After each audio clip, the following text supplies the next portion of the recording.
Yes, as we learn, number of zeros are nothing but how many times intersect on x-axis. See this graphical representation of this quadratic polynomial. It is intersecting in two different points on x-axis. So it contains number of zeros or it contains two zeros.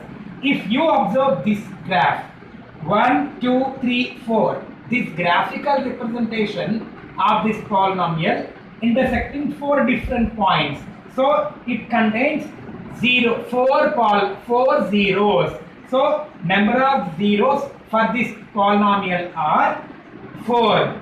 In this manner, we can conclude that how many times or number of times it intersects on x-axis equals to number of zeros contained by the polynomial. So second point also done. Second point means how to find number of zeros even graphical representation of a polynomial given. Now you will learn how to find the number of zeros of a quadratic polynomial and relationship between zeros and coefficient of a polynomial. Yes, you know in previous class how to find number of zeros of a quadratic polynomial. Mainly you learn in two ways: splitting of middle term method, completing square method. But completing square method is not there in CBSE syllabus. So you will learn how to find zeros of a quadratic polynomial by using split of middle term method.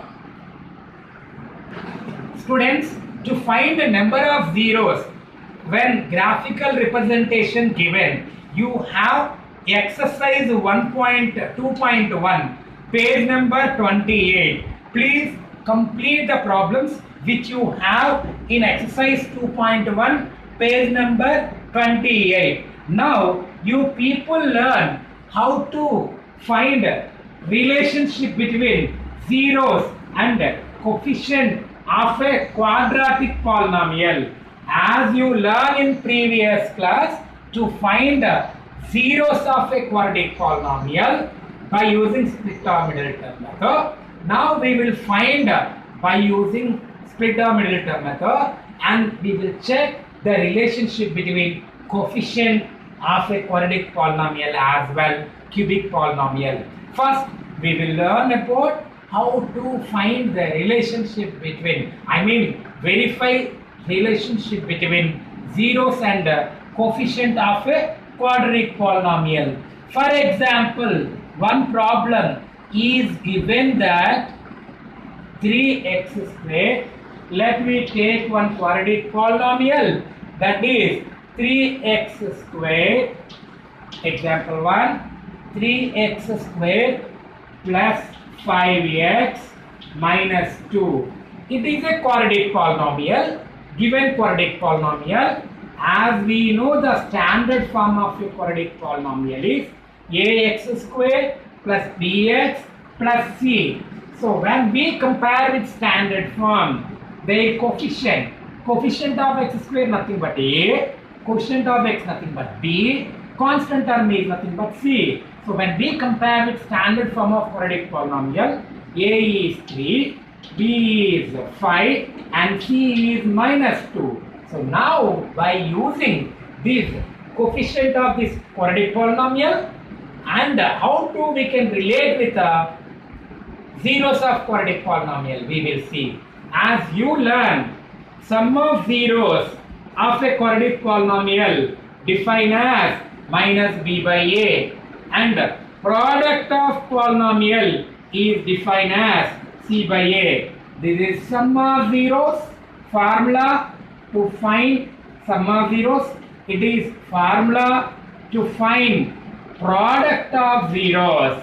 So as you learn in your this class, you can define sum of zeros of a quadratic polynomial as minus b by a, product of zeros as c by a, where b is nothing but coefficient of x term, where a is nothing but coefficient of x squared term, numerical coefficient, and c is nothing but constant term.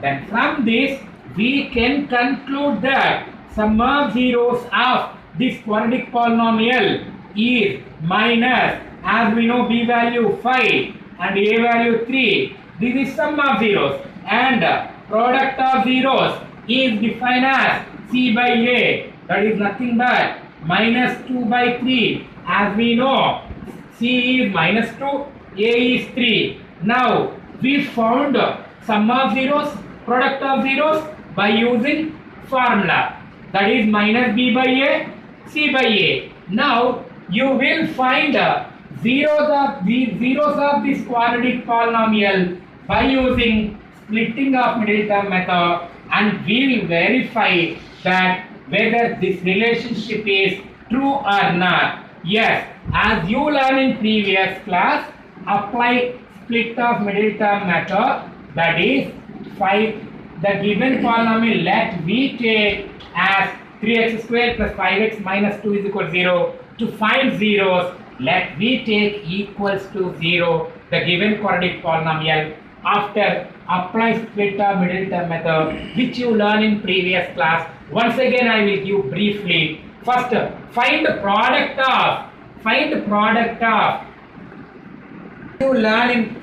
as you learn in previous class. First, find the product of extremes, that is minus 6x squared. Write the factors of minus 6x squared, and the sum should be equals to middle term, that is plus 5x. It should be plus 5x. So as we know, minus 6 we can write as minus 3 into 2, or minus 3 into minus 2. I mean minus should come now, minus 3 into minus 2, and minus 2 into minus 3. But if you add subtract, you will get x. But here we get either minus x or plus x. But we have here plus 5x. We discussed the product is minus 6. As we discussed, product is minus 6x squared. We can't write 3 2 because sum should be plus 5x. So let me take plus 5x minus 7x. So if you add if you add plus 6x minus x, the sum is plus 5x and some product is minus 6x squared. Like that we can split into middle term. Then after we can write like this.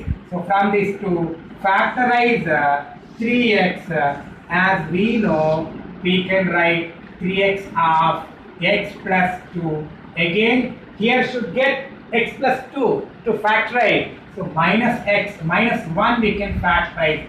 Then after we have this, then from that we can common term x plus 2. We have 3x minus 1 equal to 0. From this we can conclude that x plus 2 is 0 or 3x minus 1 is equal to 0. From this we have x is equal minus 2 or x is equals to 1 by 3. So we got two zeros. One is minus 2, another is 1 by 3. Let me take alpha as minus 2 and theta as 1 by 3. Now we will verify the sum and product as we discussed. So we can redirect this one. So last step we can write alpha plus beta. This is as per formula we got minus 5 by 3, and product we got as, this is sum of zeros, this is product of zeros we got from formula. Again alpha we have minus 2, beta we have 1 by 3. If you take LCM, minus 6 plus 1 nothing but minus 5 by 3. From formula we got minus 5 by 3. From after taking real zeros also we got minus 5 by 3. And if we take product, again same, minus 2 into 1 by 3, that is equal minus 2 by 3. If you observe students, we can conclude that from formula alpha plus beta is minus 5 by 3, product is minus 2 by 3. But after finding zeros by using split of middle term method, we got alpha as minus 2, beta as 1 by 3. After substituting, we got sum as minus 5 by 3. Product is minus 2 by 3. From this, therefore it is verified. So yes students, it is verified. Again I will give brief explanation about this, the relationship between zeros and coefficient of a quadratic polynomial. First step, let V consider 3x squared plus 5x minus 2 as a quadratic polynomial, and compare with the standard form ax squared plus bx plus c. When we compare, we got a as 3, b as plus 5, c as minus 2. After that, already we know sum of zeros is minus b by a.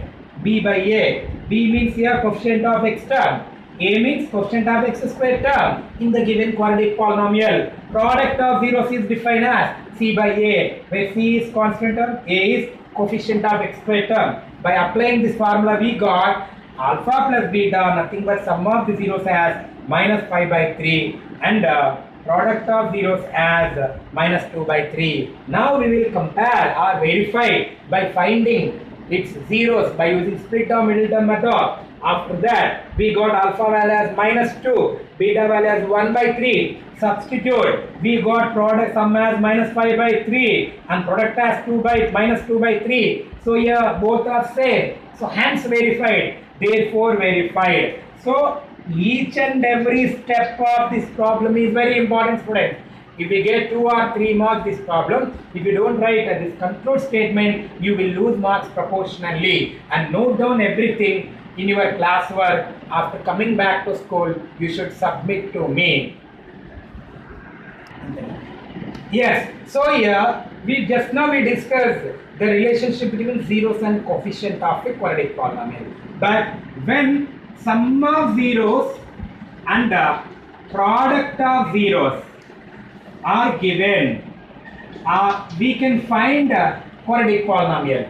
No need to give sum and product only. If they give only zeros, we can find the quadratic polynomial. If sum of zeros is alpha plus beta, product is alpha beta, then the required quadratic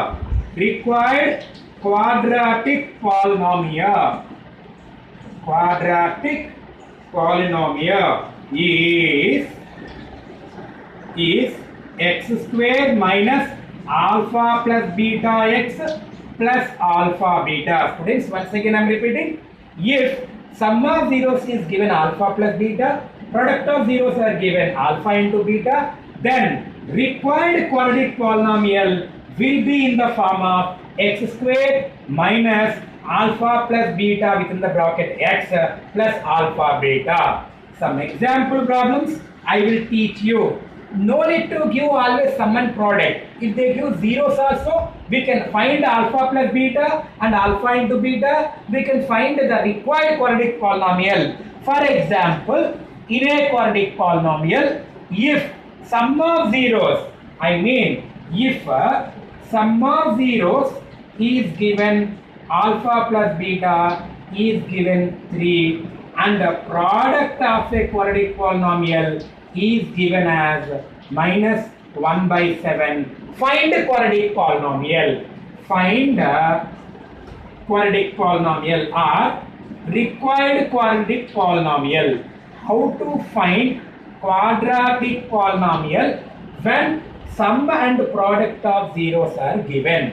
Here it is mentioned that sum of zeros as 3, product of zeros as minus 1 by 7.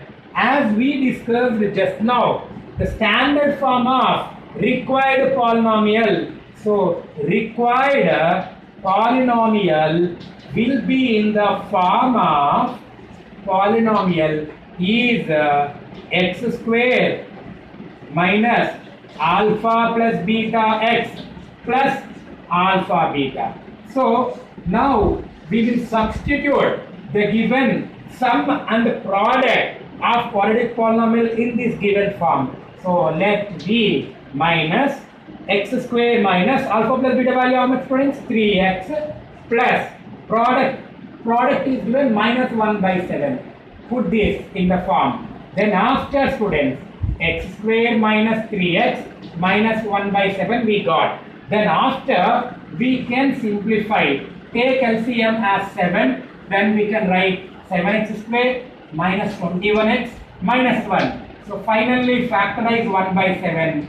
7x square minus 21x minus 1. Once again I will write, friends. Please concentrate. 7x square minus 21x minus 1.